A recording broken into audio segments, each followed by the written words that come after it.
Hey friends, welcome to this first video. Now here, I'd like to give you a tour through the Power BI interface. Now I assume that you have never worked with Power BI before, so let's get started. First thing I want to highlight is when you open Power BI, you should see an interface kind of similar to this one. Why do I say kind of? Well, the reason is that Power BI is under constant development, which means in the future, the interface might slightly change. However, I assure you that everything we learned during the course is up to date, and you can use this in order to create your reports. And in addition to that, of course, I also will update the course in the future. So let's get started. At first, when you want to start working with Power BI, you need some data to visualize. Now, in order to import the data, there are various options. The most easy and obvious one, of course, is you can see in the middle of the screen when you open Power BI, there's an option to click on various data sources to connect to. For instance, I can use Excel here. I can use the SQL or SQL Server from Microsoft. I can use paste data here as a blank table, or also try sample dataset, which is also different datasets which are provided by Microsoft. You can also click on here, get data from another source, if the specific data sources which are listed here are not the ones you want to use. Just in case you would say, I'd like to connect to Excel, all you need to do is you click on this Excel button here, for instance, and then you open, in this case on my computer here, a specific folder, and then I can choose any kind of Excel file in order to connect. I won't do it right now, because we will do this later on in the course, but that's how easy it is. That's how it works. Other options would be to go under Home. As you can see in the ribbon bar, there's also Excel Workbook up here. And if you import or you want to import data, you can also click up here and you get exactly the same here. Open pop-up window, which you can then select this specific file. The same is true here for the other data sources which are available, like Power BI datasets, for instance, SQL Server. You can manually enter data, so create a static table if you want, and also data verse is available. Recent sources would only point to specific sources you have worked in the past. If those data sources are, again, not the ones you want to choose, then you can go to Get Data, click this option here, and then there are various, again, data sources you can connect to. Of course, you always find the specific ones from Microsoft products first appearing here. But again, if what you're searching for is not available here, the other thing would be simply click on More here, and then you just need to wait a few seconds, and a window appears here. There is it, Get Data, and this lists you all the specific data sources that are available. So you can see it's quite a lot. Various databases, flat files, and other kinds of online sources if you want, so everything available. And if you want to be a little bit more specific, you can either search if you already know the name, or you can search here and pre-filter, like file-based data sources, database, data sources, and so on. Everything is available. Also from the web, if you're referring to online services. Let me click on Cancel. So that's it about getting the data. So 3 options. Either here, or click on Get Data from here, from other sources, or you do it in the ribbon menu. Talking about the ribbon menu, this is what it currently looks like for me, but some people prefer it if you click on this little up arrow here, switch ribbons, and this view here.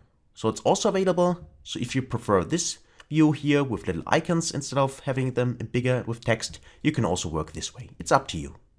But for me, I leave it the opening bigger interface. Okay? As I said, totally up to you.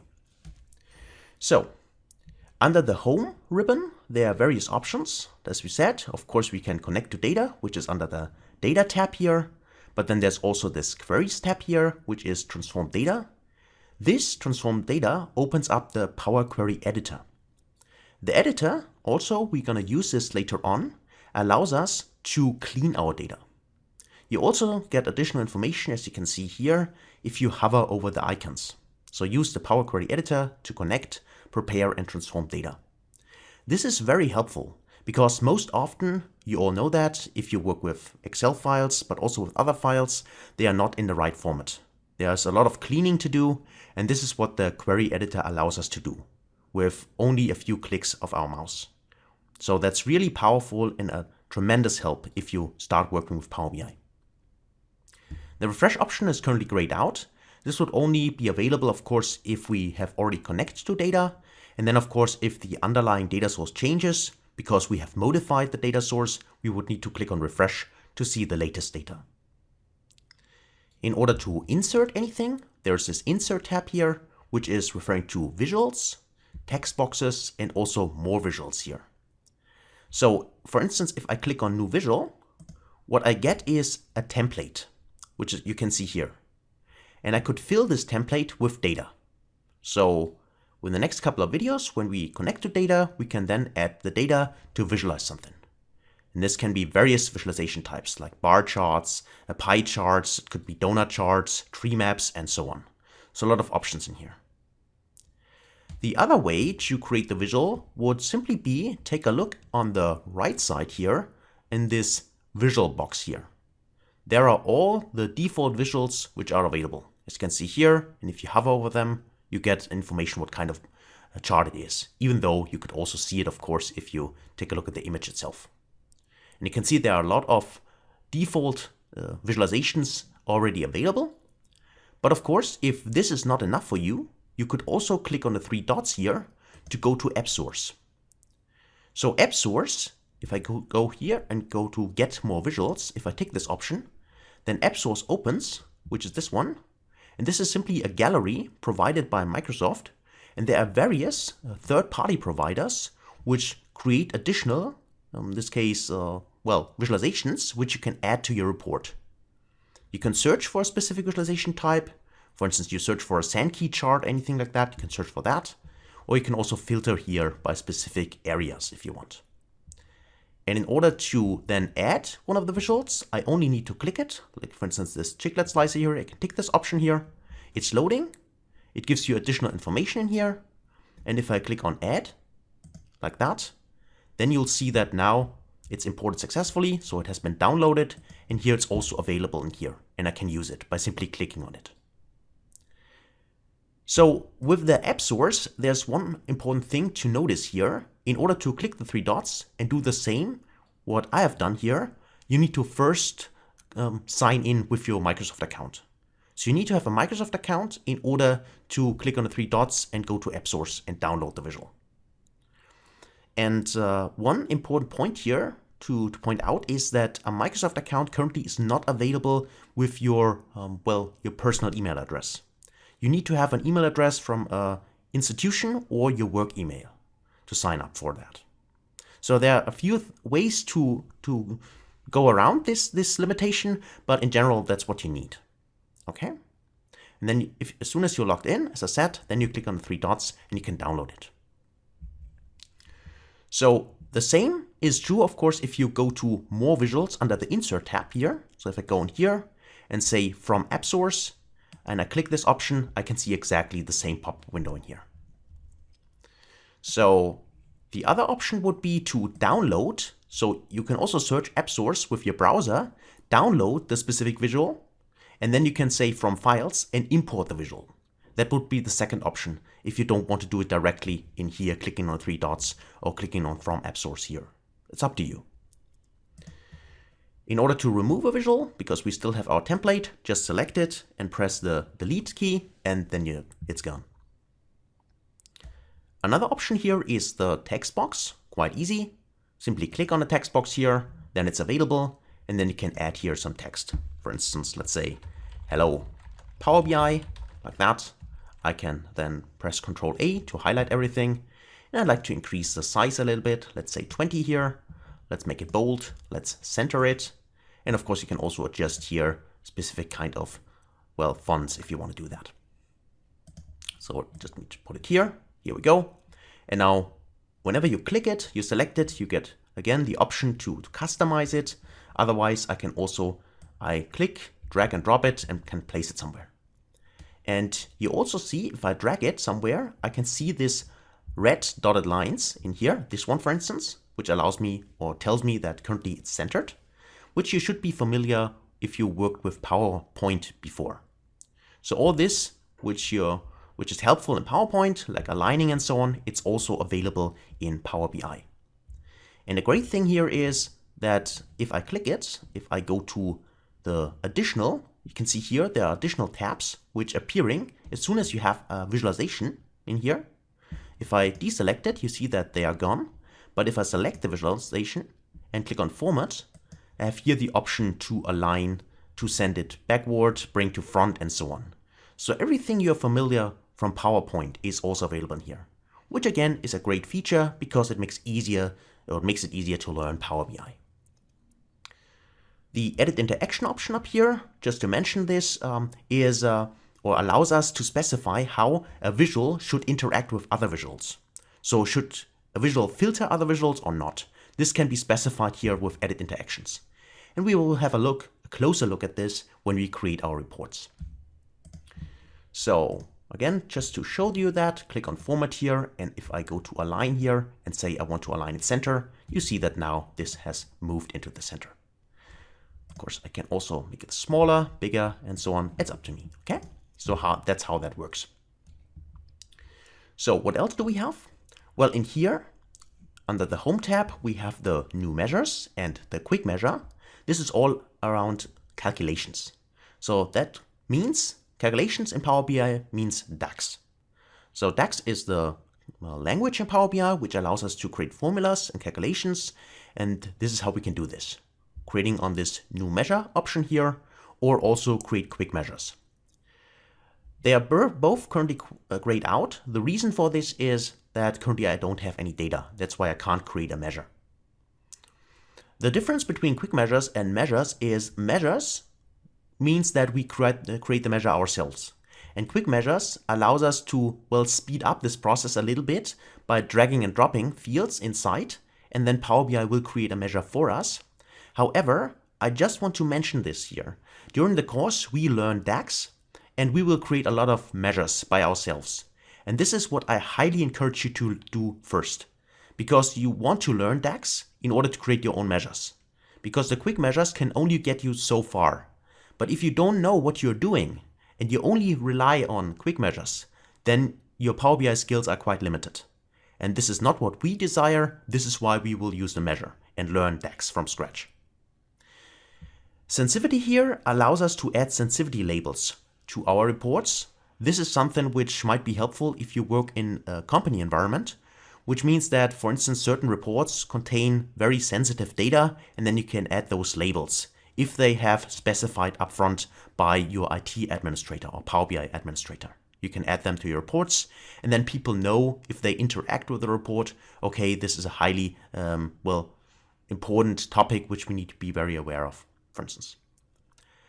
The publishing option allows us then to share our reports, because at the end of the day, of course, all we do here is locally, so we develop our report, but then of course we want to share them with our audience, meaning, for instance, other colleagues in our organization or customers or someone else. And in order to do this, we can publish it. Publishing really means to share the data via either the Power BI service, which is on the internet in the cloud, or via the report server, which could also be an option if a company chooses, for instance, to use Power BI locally. Then there's a report server option. However, I won't go into detail into that because most often the cloud is the better version and better option. You would simply click on this publishing option and then you specify the workspace. So a specific folder, actually, kind of a folder in Power BI service where you want to publish a report, and then you can do that. Of course, also for publishing, you need to be signed in to Power BI. So what else do we have? Well, under Insert, let's go to the next ribbon here. We can find, again, various options we already have seen. For instance, you can add new visuals or more visuals. If I click on here, I find it also from App Source and My Files. So this is exactly the same as we have seen under Home in here, these two options. So it's kind of redundant. However, I personally prefer this because sometimes I don't find what I want immediately, and if there's a second option to do the same, then it's quite helpful for me at least. So as I said, you find also the visual option here under Insert.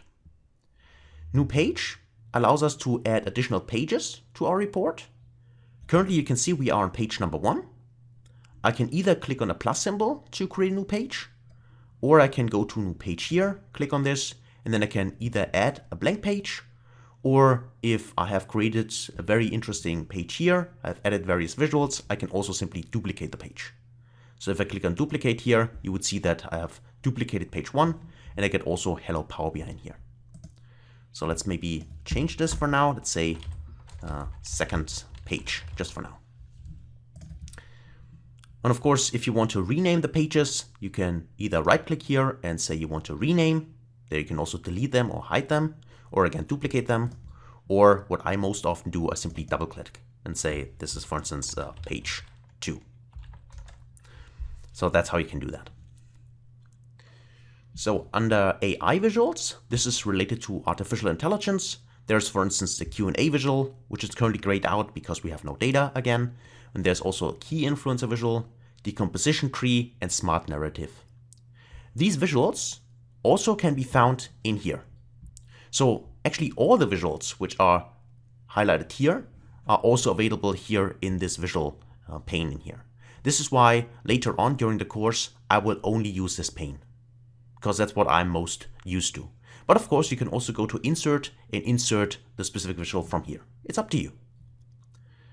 Other options here are related to Power Platform. This would be paginated reports. However, currently, I just want to mention this is a premium feature.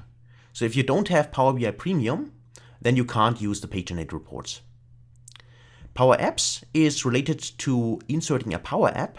Power App is also part of the Microsoft Power Platform. So it's a kind of option to create an app without coding skills. And you can also insert this app inside Power BI if you want to do that. And Power Automate would be the Power Automate visuals, which allows you to trigger Power Automate flows. So Power Automate, just in case you don't know that, is also part of the Power Platform. Again, it's also from Microsoft, and it allows us to automate specific tasks. So you can create a flow, that's what it's called, Power Automate, flows, and then within this flow, specific tasks are executed for you automatically based on a certain trigger. Could be an event, the event could be time-based, or could be simply, for instance, an email arrives and something should happen. This can be done with Power Automate. The other options here are elements you can also add to your reports. Again, it's a text box, we've seen this before. Then there are buttons. If you click on the down arrow here, you see what kind of buttons are there. For instance, left, right, reset, back button, and so on. So for instance, if I add a back button in here, you see that there's the button. And if I press Control click here, I will go back to page number 1. So you can use this as page navigation buttons. See here, I'm on page number 2, Control click, and I'm on page number 1. By the way, the Control click option, if I click on page number 2, and if I hover over here, you can see it tells you also you need to click Control and the left mouse button. Whenever you are in the developer view, which is this one here, you need to do this. However, later, when you publish the report to the Power BI service, then the end user of the report only needs to click with his or her left mouse button. So there's no need to hold the Control button. This is only in the developer view in here. Next to buttons, which are available here, we also have shapes. So you can add any kind of shape you want to your report. So for instance, if I click on one of the shapes, click on the rectangle, for instance, I have here my shape. I can drag and drop it around. Again, I can also align it specifically to a specific icon here, image, if I want to do that. And also, I can add images if I want. All you need to do is click on image here, and then you can choose one of the images. Here I only have this one, so I can click on it, click on open, and then this image would also be available. And I can also resize it. I can drag it around if I want and place it somewhere. It's up to me. So for instance, if I drag it in here, this could be your company logo. You can put it here, or maybe place it at the bottom, or wherever you want to put it. It's up to you. So next to this, you might have seen this already, but if you select something, then you see, if I deselect it, that this pane here changes. So if I have not selected anything, you can see by default, I can see all the different kinds of charts in here. But as soon as I select something, for instance here, the shape, it changes and it gives you some options here. regarding the shape. So for instance, if you click on shape here, I can change the shape here if I want to do that. So for instance, if I click on octagon, you see that now the shape has changed. So I can really customize here the specific visual which I currently have selected based on the options I have here. So for instance, rotation, you can also play around with this, drag it, and you see that now it rotates. So various options in here. And under style, you can adjust the color. So if I want to use a different color here, I can tick this option, or I can also do conditional formatting, you clicking on the FX button. It's also something we have a look later on, but also it's up to you whether you want to do that or not. And there are other options like adding a border, or do you want to add some text to the shape or not? Do you want to play around with the shadow? Just tick on the specific option here, and then you can go in here and then customize here various options, transparency or the blur effect. If you play around with this, you see that the shape changes accordingly. And the glow is also available in here. So you can see there are a lot of options, and I would encourage you, of course, later on to try them out just to figure out what's available in here. And also, if you click on the three dots here, there are various other things which are quite helpful. As first, of course, you can expand all categories. If you do, or click on collapse all categories, then you have here the default view again. This is especially helpful if you ticked a lot of them and open them, and you need to scroll down, and simply you don't need to make them small again or collapse them individually. You can simply collapse all categories. Same is true, you can expand all categories. If you tick this, then all the options are available here for you. I just say that because there are other, especially the visuals, which have a lot of more customization options in here. And that's why it's quite helpful to do this with one click in here. And the third option, which is also new in here, is this revert all settings to default. So if I tick this option, I get my original, in this case, shape back, which in this case is a square, which is quite helpful, especially if you have modified something and then at the end you say, well, that's not actually what I want. You can do that with one click just to go back. So that's for the shape.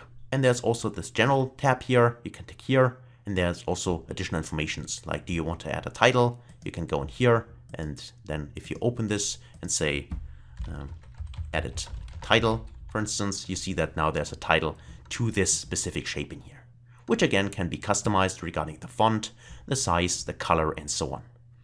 And whenever you see an FX button, this means that for the specific, in this case, trait, which is available in here, you can also, the feature is available in here, you can also conditional formatting that if you want to do that. So that's basically an important thing to notice. So whenever you tick something, especially here, one of the specific boxes here, or the visuals later on, then this formatting window here changes and allows you here to customize the specific visual the way you want it. So let's go to the next tab, modeling here, talk about that. Under modeling, again, there's kind of redundancy, which I personally think is quite helpful. So there's also the option to take a look at the calculations in here. We can add new measures, new quick measures. We have seen this before under home, if you remember. There are these options here as well. And they're also under modeling here. And there's also an option to add new column. New column would mean that you add a column to a specific table, which you have when you import data. A new table would allow us to create a complete new table from scratch using DAX. So again, we can write a table on our own using DAX expressions, and this would be an option by clicking here.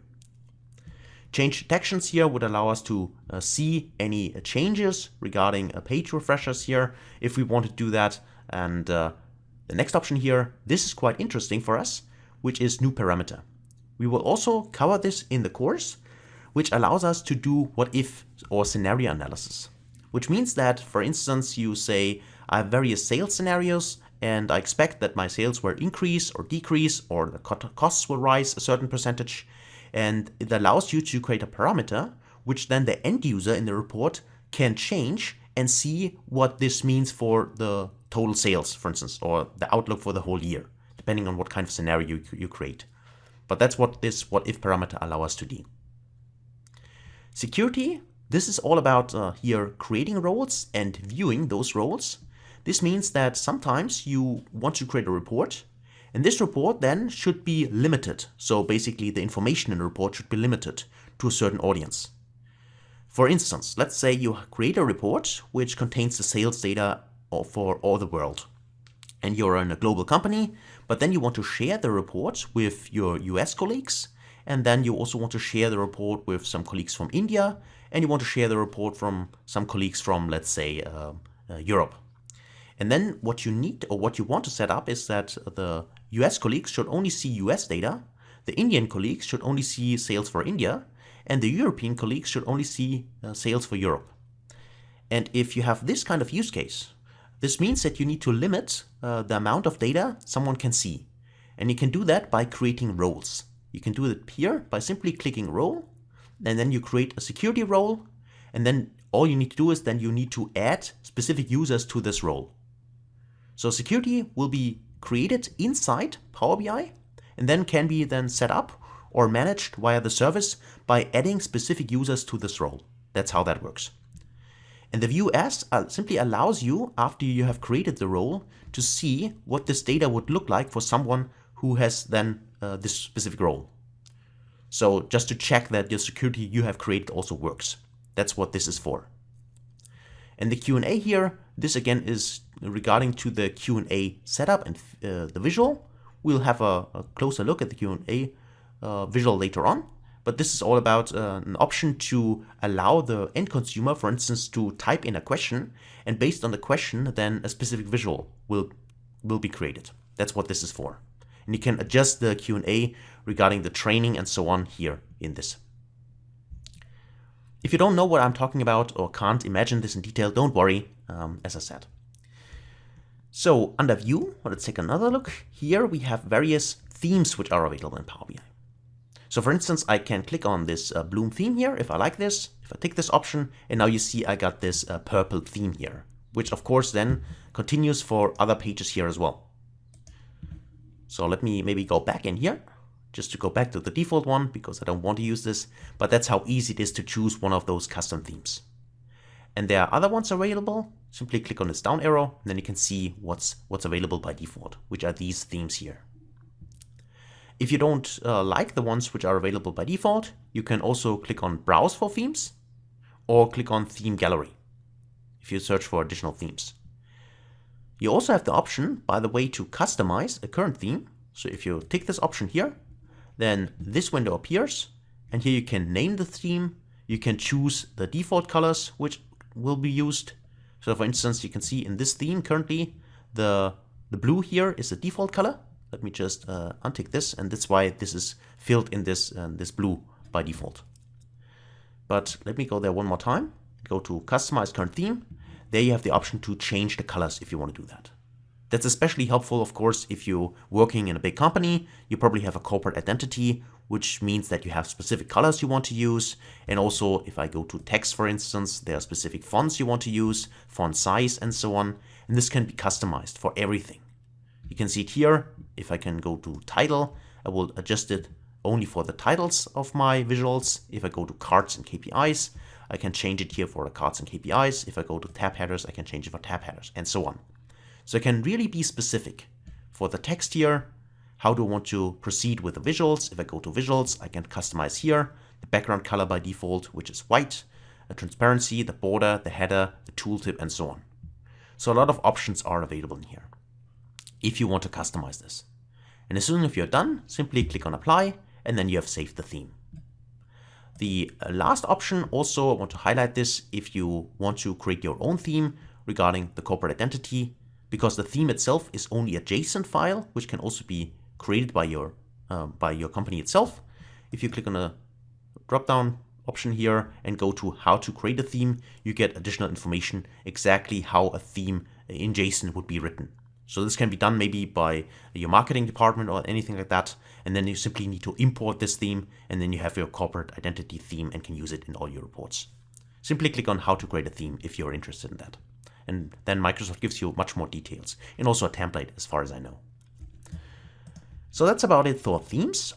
Then there is this page fit. If I go in here, you can say fit to page, fit to width, actual size, and so on. So here I can adjust the page if I want to do that.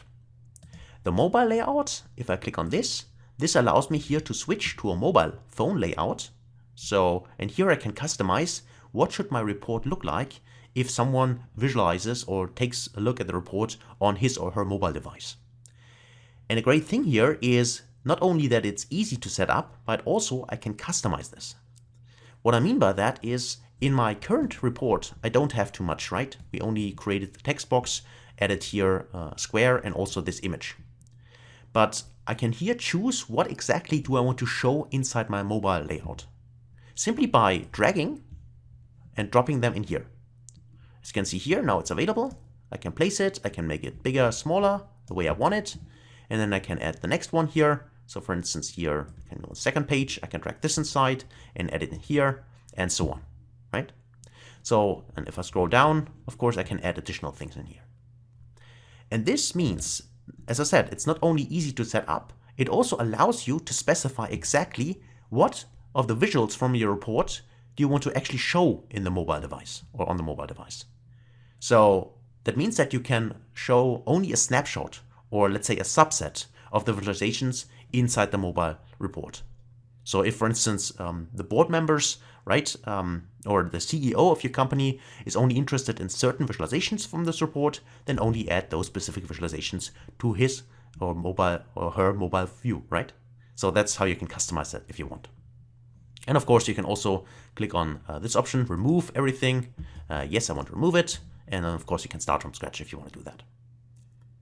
And to go back, simply click on this mobile layout here and untick it here.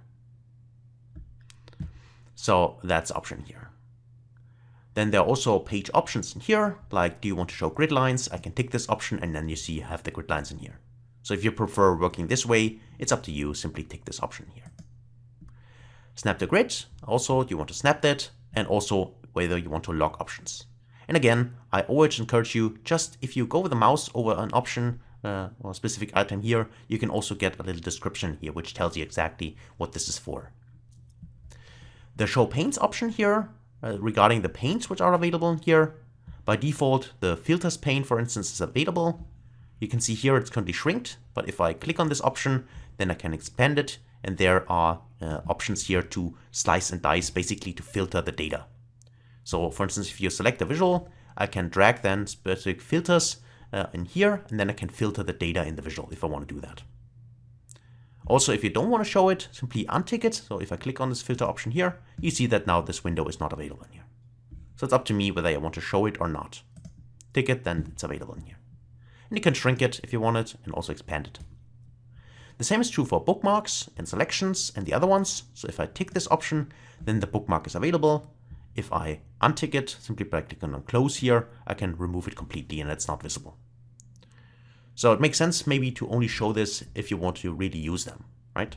The same is true for the selection. Selection simply shows you the order of specific items. So also, for instance, image here, you can see currently the image is on top. So if I drag it above this one here, you can see that the image is visible because it's on top of the shape in here. But if I would go in here and use my text, what is it here? The edit title, this one, if I drag and drop it on top like that, this would now mean that this is in front.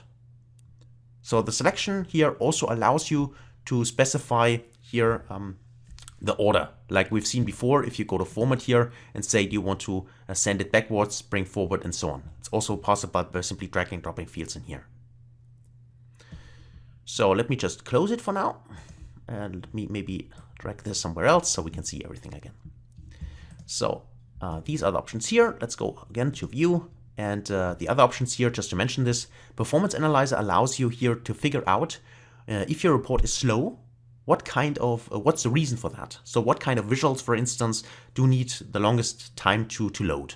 This would be visible by the Performance Analyzer if you want to check that. And the Synchronized Slicers allows you to synchronize slices across various pages. So just that you heard that for now. So then the help option here, this gives you additional options to click about to see the current version of Power BI you're using. You can go to guided learning, to the documentation to find more information here, and also to the community, where I sometimes ask specific questions regarding Power BI, which you can also either ask yourself or read through them if you want to do that. You can also submit ideas if you have any kind of proposal to make Power BI better, or if there's a specific feature you're missing, then you can submit your idea, and maybe your feature or your idea is then introduced in the next couple of versions. So under external tools, just to mention this previously, here, you can see that there are additional external tools which I have installed. For instance, DAX Studio or Tableau Editor. These are simply options to figure out again regarding the performance of your report. And also Tableau Editor is a great tool which allows some kind of scripting. I don't want to go into details here, but it allows us to, for instance, reduce the amount of DAX measures we need to write on our own. So great tools, and I also actually covered this in another course. So if you're interested in that, you can reach out to me if you want. So these are the options we have under the tab menu in here by default. And then we have 3 additional things which I like to mention here, which is these 3 views. The first one, the one we are currently on the whole time, is the report view. This is what we actually see. So this is also what the end user sees. Then we have 2 additional views here, which is this one, the data view. And if you tick this option, then here, and you will see this in the next couple of videos, here you can see your data as tables. So all the data you imported in here in Power BI, you can see them here, also all the tables inside. And the third option here, this is the model view. And this is quite powerful because the model view here, this allows us here to see all the data, so all the tables, maybe Excel or SQL Server data tables or whatever, which we imported here, and this allows us to create connections between them. Because if you have worked with or have some database experience, you know that you can join data. So basically link data together based on some common fields in order to get additional information. If you have not used databases before, you're probably familiar with, let's say, VLOOKUPs or index match from Excel. Which also allows you to get data from a different table if you have a common field which you connect the tables to. And that's exactly what you can do here. You can create relationships. So think about, for instance, you have a table with a lot of sales data, but there's not much information about the product which has been sold. Only maybe a product ID. But then you have a second table, and this second table gets all the information about the product next to the ID. And the ID is the common field you can use in order to link those tables together. That's what you can do here inside the model view. And you need to create the relationships. You can do that quite easily. You'll see that. And this allows you then to have a data model. And this data model is then optimized for Power BI. So, of course, as I said, we'll see this in the next video. So, next couple of videos. Okay, so let's go back to report view. And that's it. So that was kind of a long tour through the Power BI interface, I know, but we've gone through everything which is available in here, and of course in the videos and during the course we will cover this and then go into more details. But I think that's hopefully quite helpful for you, especially if you have never seen Power BI before, to get a first tour and see what's available in here. So that's it. Thanks a lot for watching, and I can't wait to see you in the next video. Until then, best guys.